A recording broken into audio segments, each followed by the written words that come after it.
finally, the East Region. We got about 10 minutes here. East Region, Purdue, the top seed.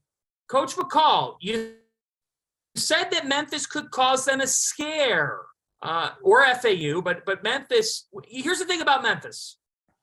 Purdue now has to play a second-round game potentially if Memphis gets past FAU. If against a team that has a grown man in DeAndre Williams and the best guard on the floor in that game, in Kendrick Davis. This is why Kendrick Davis came to Memphis, to pull this off. I think Penny Hardaway and Memphis are live in the second round as an upset candidate. If they get past FAU, they can give Purdue some problems. You know why? They're physical, and Davis is that individual player who can make things happen. They're going to put pressure on. You're picking Memphis over, and I know Rob picked them. I know RC picked them, and TO. Nobody's picking FAU to beat Memphis.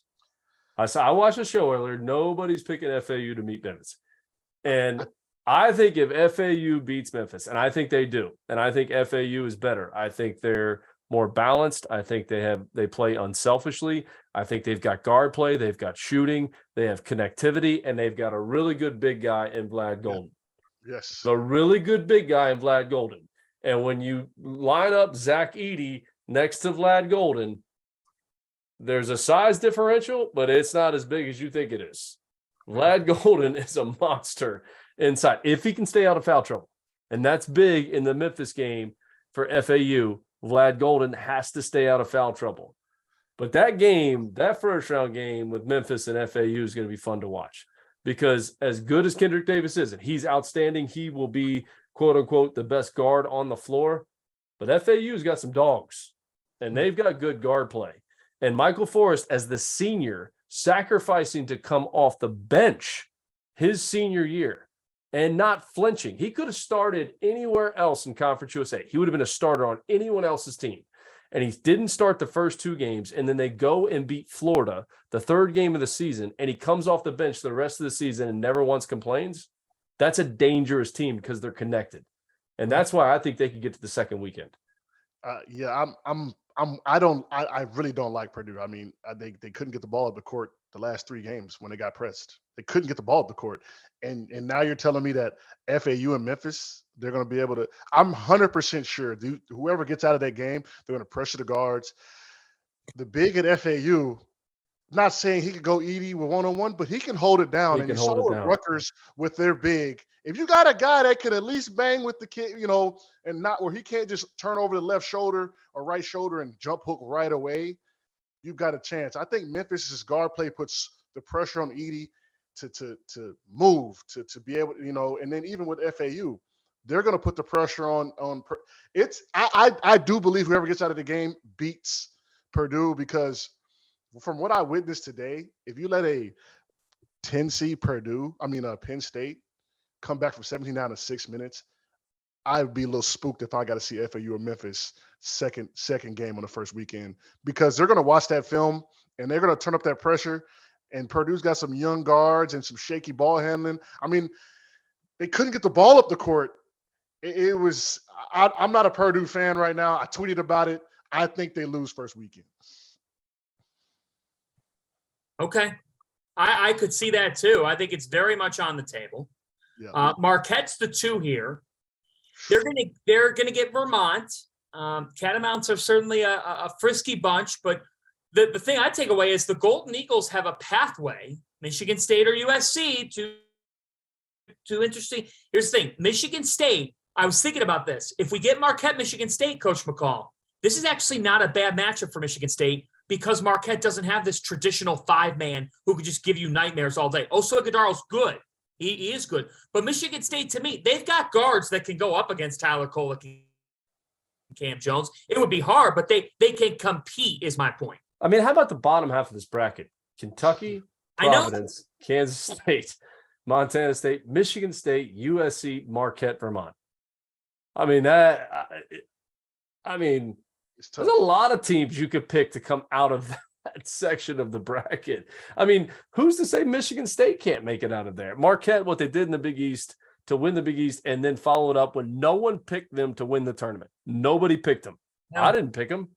Nobody picked them. It was like, it's a great year. Can they follow it up? Can they do it again in the tournament? Nobody picked them, and they won it. And it's like, how do you pick against them coming out of this region? I think it's really hard to do. But Kentucky Providence, who you like in that game? Like, what a battle that's going to be. One of the best games of the first round. One Has of the to be. first round games, maybe the best in terms of the complexity of the match. You're not picking that matchup over Iona UConn, but that's another really good one. Oh, it is. Right. Bryce Hopkins having to play the team. He was on the end of their bench as they're losing to St. Peter's.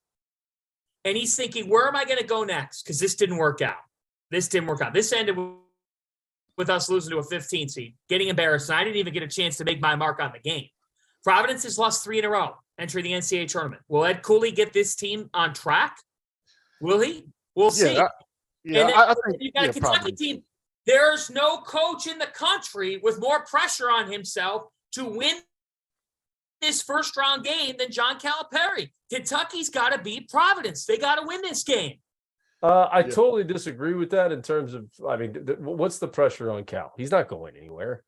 He's got a lifetime contract at Kentucky. I don't think there's pressure on Cal. I think there's more distractions around Providence just in terms of Georgetown. Is he going? Is he not going? Is he going? And those kids are, and that would be my only thing. I think there's some storylines in this game, and there's some things that Cal's going to have to answer when he goes to the media, when he goes to the press conference. There's some things that Cooley's going to have to answer when he goes to the press conference. Like there's a lot going on here. There's a lot going on. But you can't go 3 straight years without an NCAA tournament win in Lexington. He's going to keep his job. He'll be back next year. But guess what? If you lose on Friday in Greensboro, okay, next year the Sharks will circle all season long, because if you did it a 4th straight time, that's it. You're done. So that's what I'm saying. You want to avoid the Sharks. It's a short take anyway.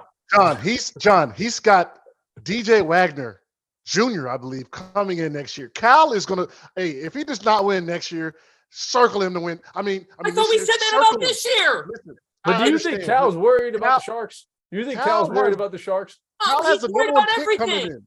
He's worried about everything. You're telling me that if he wins, he's got to win this game. He had the defending National Player of the Year. They have played better over the last month. And let's face it, Providence is limping into the NCAA tournament. John Calipari's got to win this game. Or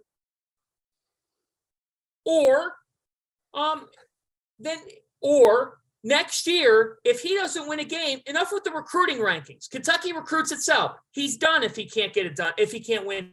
He's got a lifetime contract. Guess what? Life gets cut awfully short when you go half a decade without winning an NCAA tournament game in Lexington, Kentucky. By the way, we're not even discussing how Shaka Smart is very good as an underdog. 9th seed projected. No one thought he was going to. He's a number 2 seed. How will he handle that? Because every time Shaka Smart has been in a position of power, or how does he motivate his guys when they're supposed to win? That's going to be interesting to see too. Because he's good when he's VCU, hey, Marquette, we're not picked to win anything. Hey, now you guys are picked to go to the Final Four. You may play Michigan State in the second round. Yeah, and how what's gonna? I'm gonna say this is the bracket that we might. It's gonna be nasty. You might see nasty. You might see a Duke Kansas State Sweet 16 Elite 8 type matchup to get to the Final Four. I can't believe that you guys are I don't know.